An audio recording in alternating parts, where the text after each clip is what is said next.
We don't have it, Dr. Sec Boyeras. Okay. Wala pa po si former DOST Secretary Dr. Fortunato de la Peña, but we would like to, of course, introduce him.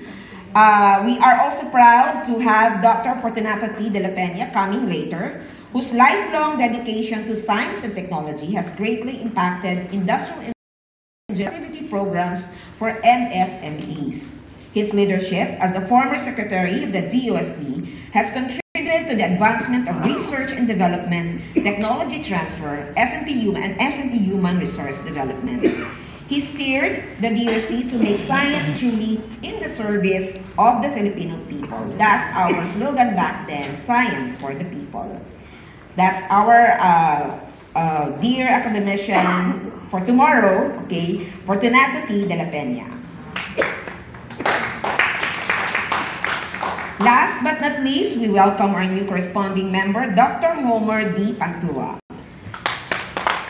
Hello, sir, for his groundbreaking work in biomedical sciences, including antiviral discovery and vaccine development.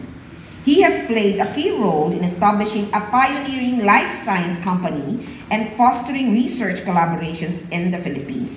Ladies and gentlemen, NASD Philippines new corresponding member, Dr. Homer D. Pantua. Now,